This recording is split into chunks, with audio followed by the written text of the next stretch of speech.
Hello, നമുക്കിന്ന് കുറച്ച് ബീഫിൻ്റെ എല്ല് കിട്ടിയിട്ടുണ്ട്. അപ്പം നമുക്കിന്ന് അതും കുറച്ച് ബിരിയാണിയും കൂടെ വെക്കാം.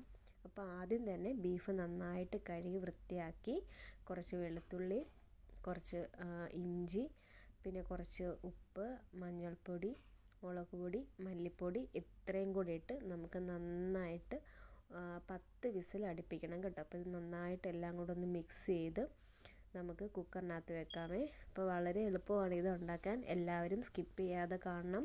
പെട്ടെന്ന് നമുക്ക് തന്നെ തയ്യാറാക്കാവുന്നതാണ്. അപ്പോൾ നമുക്ക് കുക്കറിനകത്താണ് ബിരിയാണിയും ബീഫും ഉണ്ടാക്കിയെടുക്കുന്നത് കേട്ടോ. അപ്പം നമ്മൾ 10 വിസിൽ അടുപ്പിക്കണം. അപ്പോൾ നമ്മൾ കുക്കറിനകത്ത് ഇതെല്ലാം വെച്ചിട്ടുണ്ട്. ഇനി നമുക്ക് ബീഫിന് വേണ്ട മസാല തയ്യാറാക്കാം. അപ്പം വെളുത്തുള്ളിയും ഇഞ്ചിയും നന്നായിട്ട് പേസ്റ്റ് ചെയ്ത് അരയ്ക്കുന്നു. അപ്പം നമ്മുടെ ബീഫ് അപ്പോഴത്തേക്ക് എല്ല് 10 വിസിലടിച്ച് വെന്തിട്ടുണ്ട്. ഇനി നമ്മളൊക്കെ അത് മാറ്റി വെക്കാം. പിന്നെ അതിൻ്റെ കൂടെ ഇനി നമ്മൾ ബിരിയാണി ഉണ്ടാക്കാൻ പോവാണ് കേട്ടോ. അപ്പോൾ ആദ്യം തന്നെ നെയ്യ് ഒഴിച്ചു, കുക്കിംഗ് ഓയിൽ ഒഴിച്ചു, പിന്നെ കറുവപ്പട്ട, ഗ്രാമ്പൂ, ഏലക്ക, പിന്നെ കുരുമുളക്, പിന്നെ ലീഫ്, പിന്നെ കുറച്ച് പെരിഞ്ജീരകം, പിന്നെ സവാള, പച്ചമുളക്, ഇതെല്ലാം കൂടി ഇട്ട് നമുക്ക് നന്നായിട്ട് മിക്സ് ചെയ്യാം കേട്ടോ.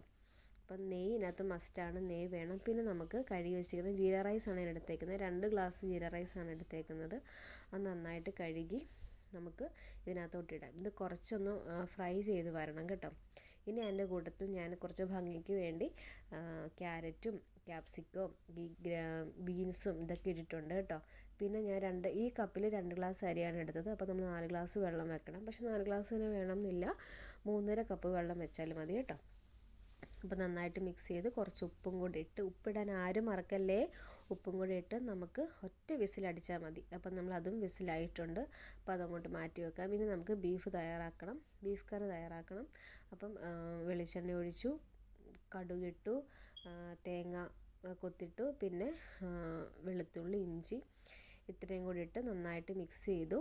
പിന്നെ സവാളയും കൂടി ഇടണം.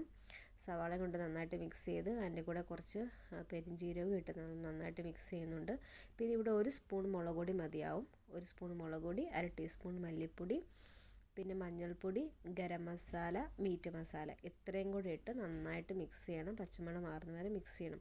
പിന്നെ ഒരു കാര്യം പറയാൻ മറന്നു കേട്ടോ, നമ്മൾ ബിരിയാണി വെക്കുന്ന സമയത്ത് ഇഞ്ചി വെളുത്തുള്ളി പേസ്റ്റ് തന്നെ ഇടാൻ നോക്കണേ.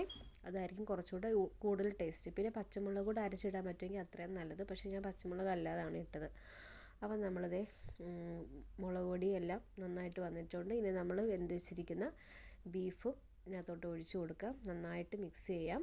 അപ്പോൾ നമ്മുടെ ബീഫ് കറി ഇവിടെ വെന്തിട്ടുണ്ട്. അപ്പോൾ കുറച്ച് മല്ലിയിലയും കൂടി ഇട്ട്, എണ്ണ തെളിഞ്ഞിട്ടുണ്ട് കേട്ടോ, മല്ലിയിലയും കൂടി ഇട്ട് നമുക്കത് വാങ്ങി വെക്കാം. ഇനി നമ്മുടെ ബിരിയാണി ചെമ്പ് തുറക്കാം കേട്ടോ, ബിരിയാണി കുക്കർ തുറക്കാം. ഇത് നമുക്ക് ഭംഗിക്ക് വേണ്ടി കുറച്ച് മുന്തിരിങ്ങയും അണ്ടിപ്പരിപ്പും കുറച്ച് സവാളയും കൂടി ഇട്ടിടാം. അപ്പോൾ ഇത്രയേ ഉള്ളൂ. അപ്പോൾ എളുപ്പത്തിൽ വെക്കാൻ പറ്റുന്നതാണ്. എല്ലാവരും ട്രൈ ചെയ്യണം. എല്ലാവരും കമൻറ്റും ഒക്കെ അയക്കണം കേട്ടോ.